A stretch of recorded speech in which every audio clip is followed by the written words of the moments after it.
So, as I said, they're going to run for the same amount of time. This is really based on cost historically. So, like we said, if you end early, you continue to pay for it. If you run long, no, you don't run long, we just kick you out. Okay? They arrive at the same time, and when I was a computer operator, as I said, there would be these cubby holes. You know, a section about this wide, about that high, and it was full of these little cubby holes that you could slide card decks into. And they were numbered. Okay? And in the simplest scheduling algorithm, I would just go in there and grab the one out of number 1 and run it. Then grab the one out of number 2 and run it. Okay, but they all had to be there at the beginning.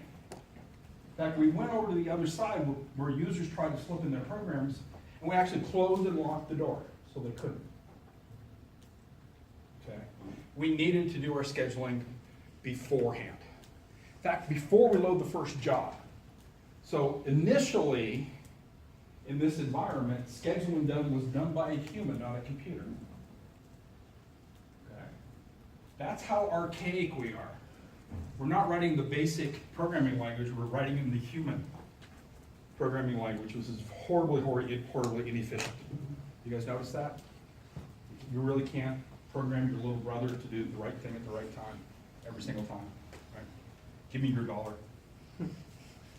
So, once they start, a program's going to run until completion. Okay? These three together give us the original definition of batch, because we're running jobs in batches.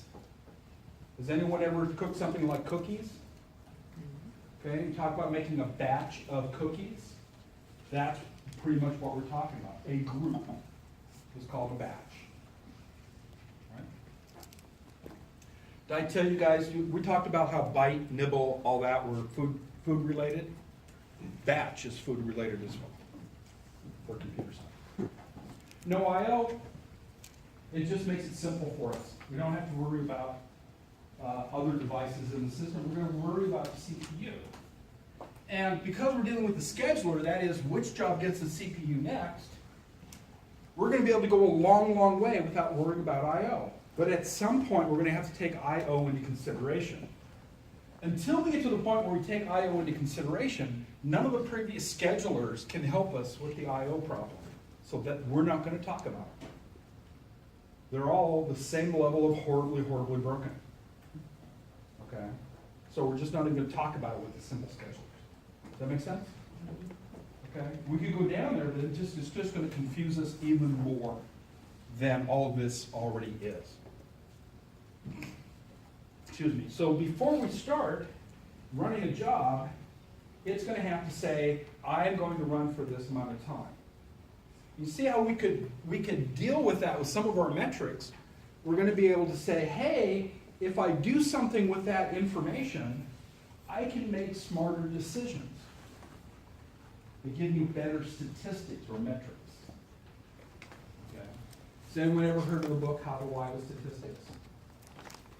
All right. It turns out that certain ways that we can use these metrics, they were used essentially to lie. But we call that these days marketing. I could give you a number and say, hey, this average number is better than their average number, but it would have no impact. It would take the same amount of time to run your job on over there as it would there. And we'll see that. Okay. Why do we need to know the runtime before start? Because it's a simplifying assumption. Well, no, but I mean with number one though, because one says everything finishes with the same time period. That automatically means we know 5. Okay. So But if we get rid of 1, we're still going to need 5.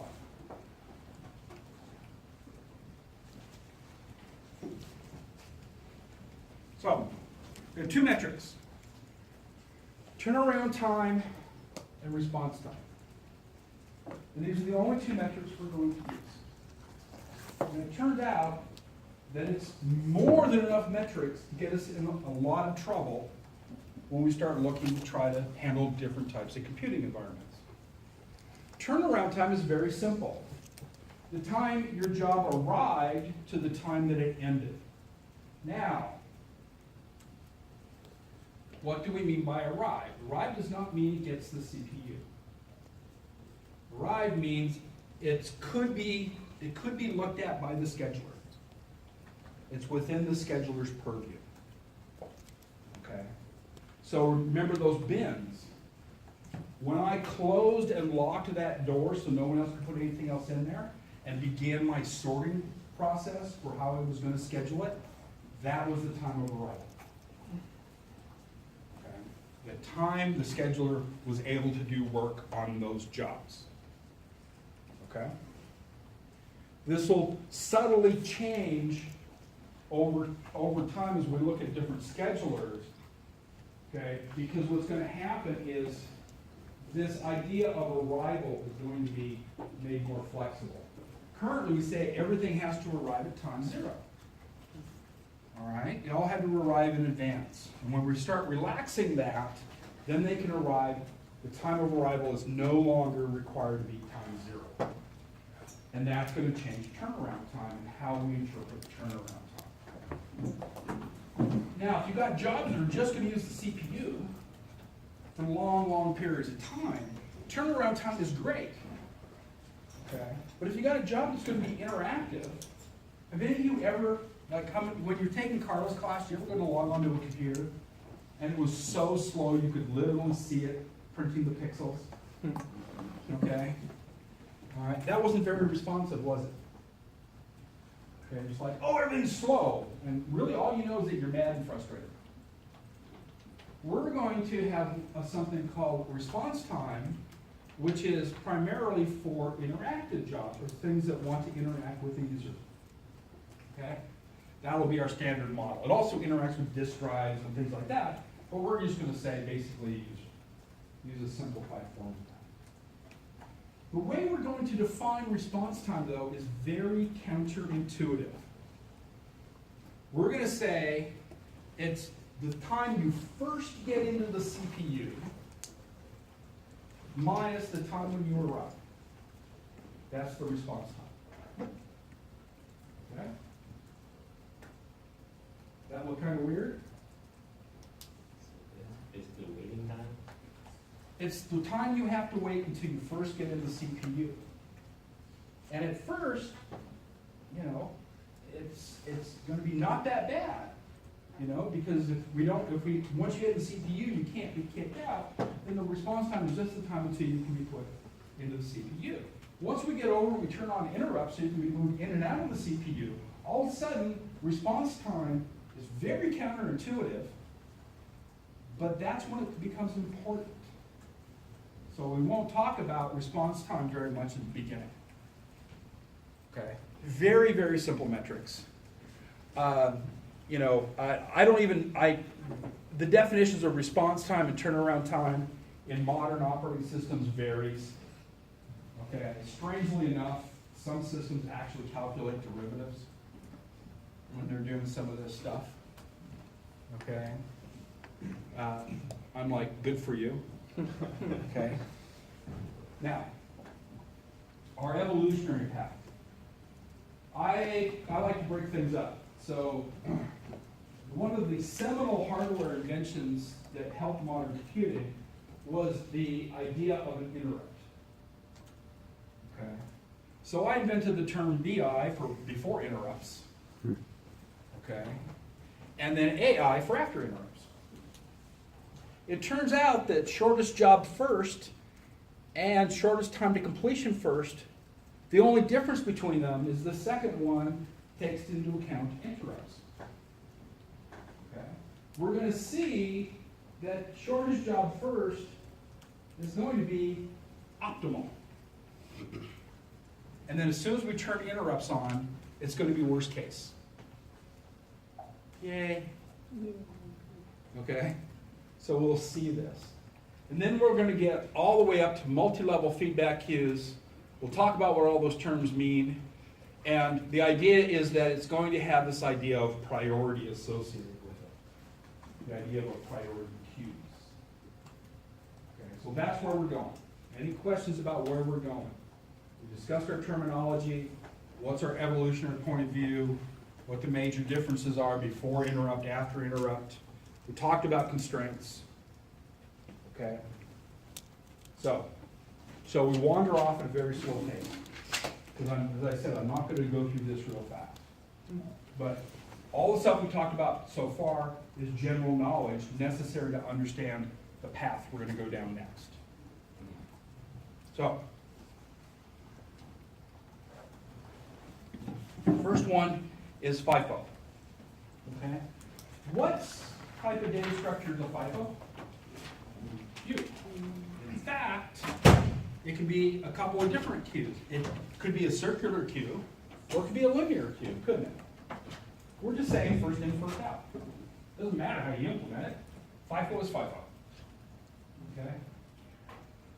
So what that means is whoever gets into the queue first gets the CPU first. Whoever's there second gets it second.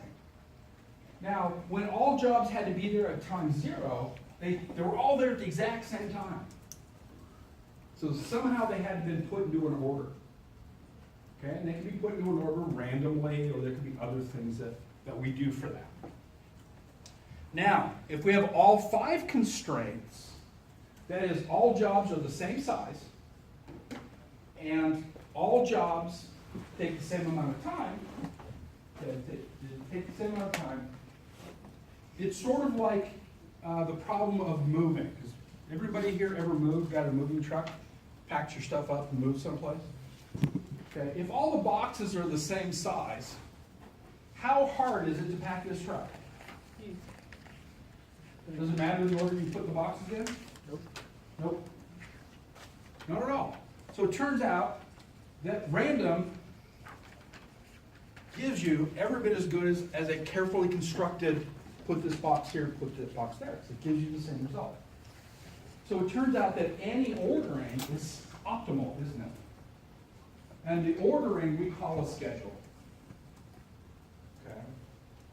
So it turns out that for those 5 constraints to be holding and a FIFO, it turns out that there's no effort to putting them in order. We just pick them up and throw them into the queue. It doesn't matter the order. Okay? Anybody seen the hole in my argument?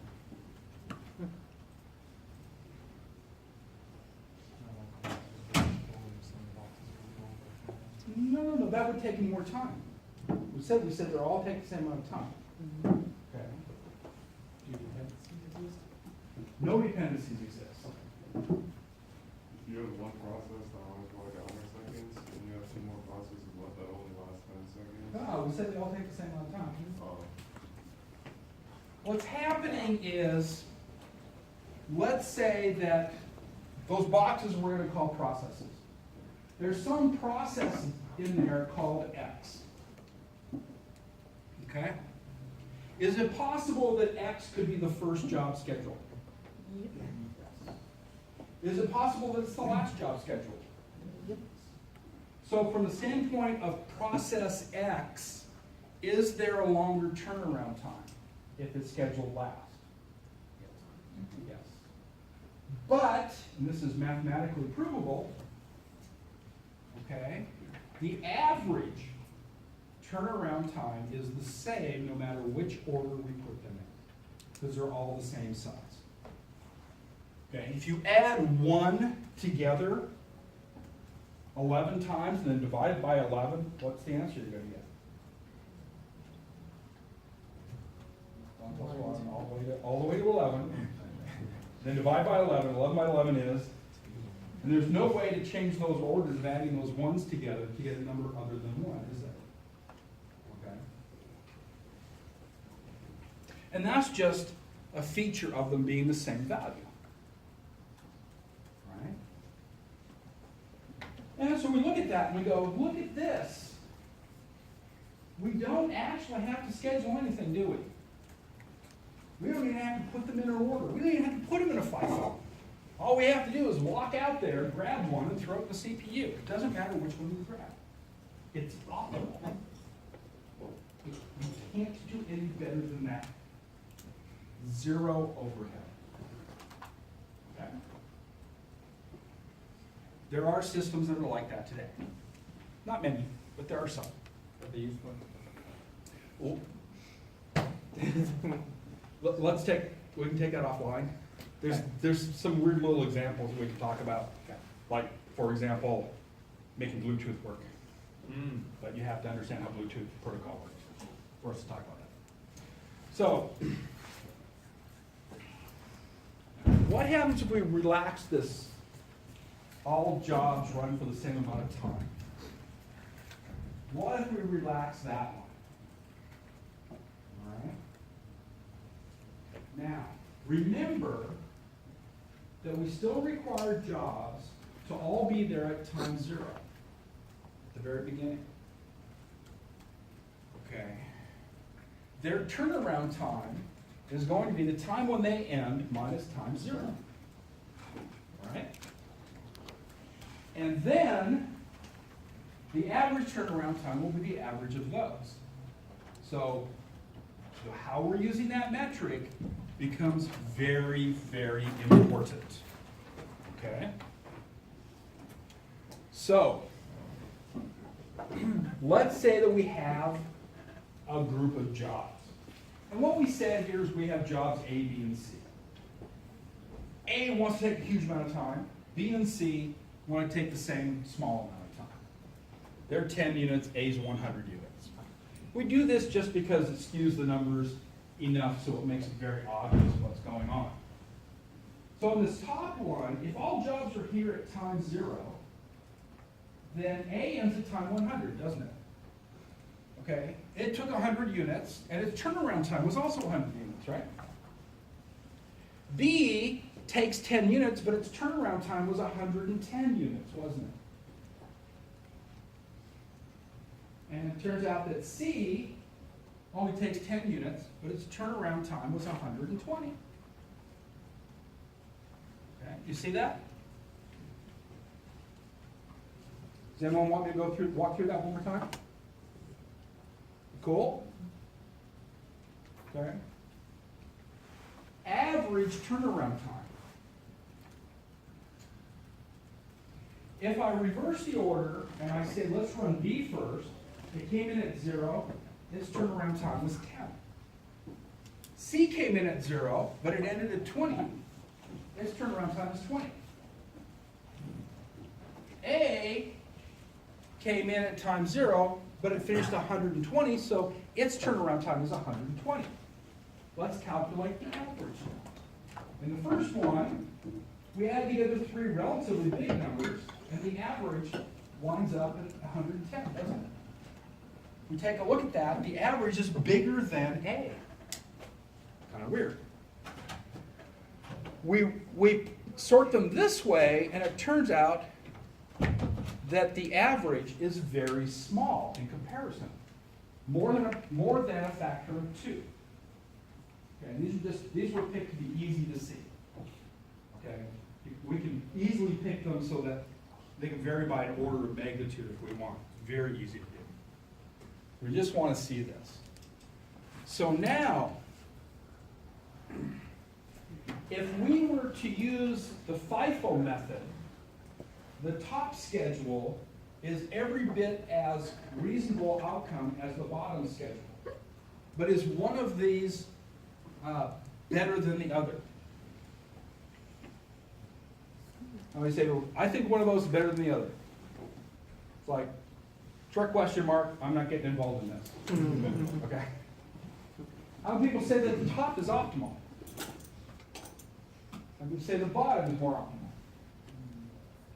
It's the average turnaround. Remember I said line with statistics? No matter what we did, the job would be done after 120 minutes of time, won't it? We haven't changed how much time it takes to run the schedule. We've just changed the average turnaround time. The other term for average turnaround time is perceived average turnaround time. We know it still takes 120 units.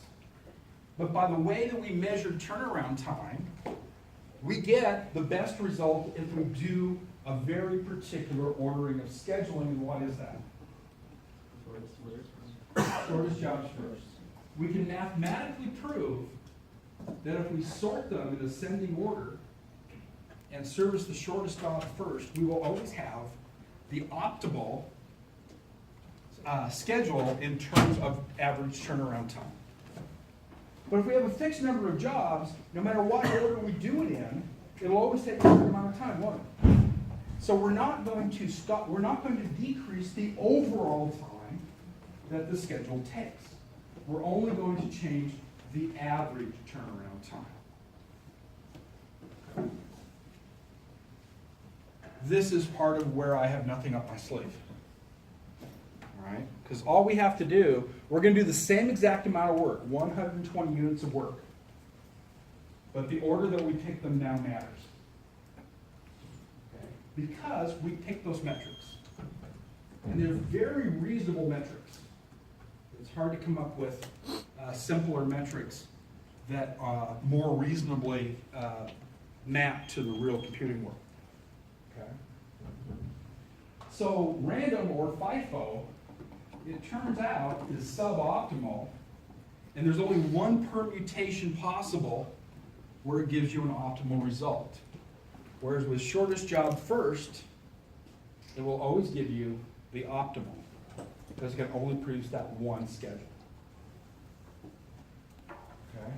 So shortest job first is optimal when all we've done is relax constraint 1. Okay? We just blew random that had no overhead. We just blew it out the water. Well, what's the overhead for shortest job first?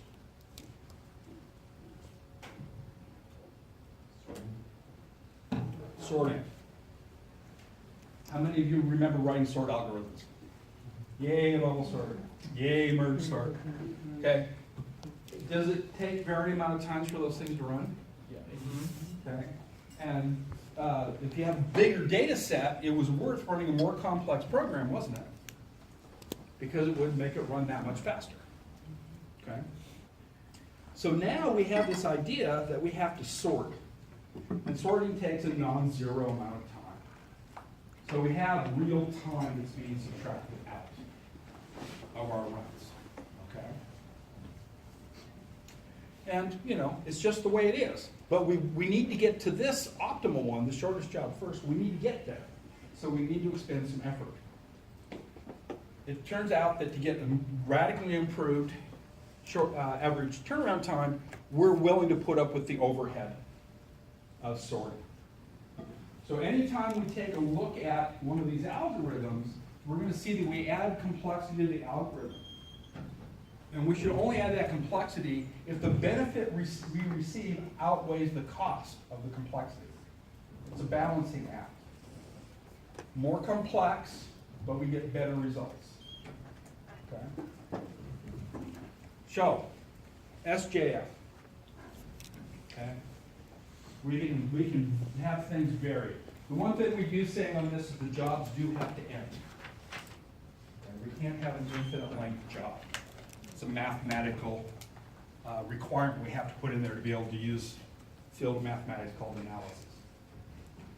So now that we have varying sized finite jobs, we can prove mathematically the shortest job first is optimal.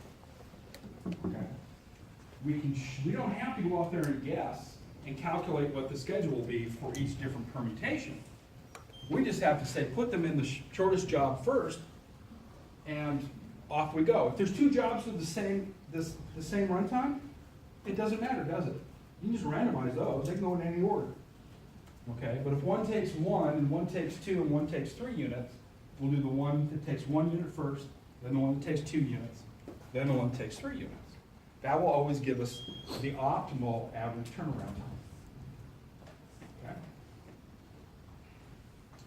So, for optimal now, okay, for optimal, we want to do it such that the individual turnaround times create a minimal set. Okay, so they total to the smallest number. The actual time it takes to do everything still stays at 120 on all these examples. Okay. When we get to next week, we'll see about ways where we can take things that appear to take 120 and we're reduce that to maybe 80. Okay, that's gonna be fun, when we see that one. Okay, that's where the really cool stuff shows up. But we have to know this basic approach first. So always be sure to ask the question, is it worth it? Okay? That's the one that when you get your degree and you go off into the real world, you're going to propose something, and they're going to say, you're going to say, hey, I think we should do this. And the first question you're going to get back is some form of, is it worth it? What's the benefit? What's the cost? What is it going to cost us to do that? Well, 3 months. How much money are we going to make? Will it cover the cost for those 3 months? There's all sorts of things that go into this, but it boils down to, is it worth it? Okay. Do the benefits outweigh the costs? And scheduling, because it's done, it's the most frequently performed operation in a computer, in the operating system anyway. It turns out we need that to be fairly optimal. And it has to produce a relatively optimal schedule. Shortest job first can produce the optimal schedule. Right? Now, what if we say that not all jobs need to be at time zero? Because that makes sense. Okay, so let's say I just closed and locked that door, and somebody shows up with a job, they're like, but this is payroll for tomorrow. And I'm like, too bad, Bucky. Okay, you're time to payroll for your company. Well, then they look at me and they go, it includes your paycheck. And I go, incentive bonuses.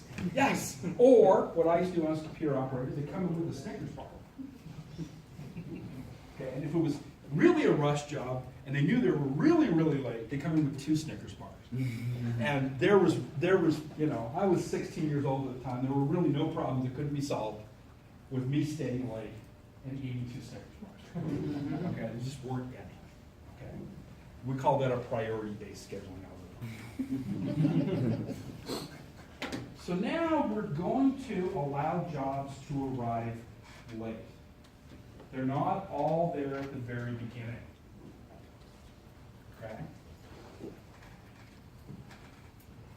Shortest job first, what I told you before, was optimal. You couldn't do any better. As long as all the jobs were there at the beginning. As soon as we allow late jobs to arrive, it turns out the shortest job first has very, very, very undesirable characteristics to the point where we can't use it anymore. Shortest job first becomes so problematic that we would not use it just by letting late jobs arrive. We're going to say because of that, we cannot use shortest job first. We just changed one little thing. And we went from it being the very best thing to being it so bad we won't even continue, we won't even consider it. Okay. The reason for that is subtle.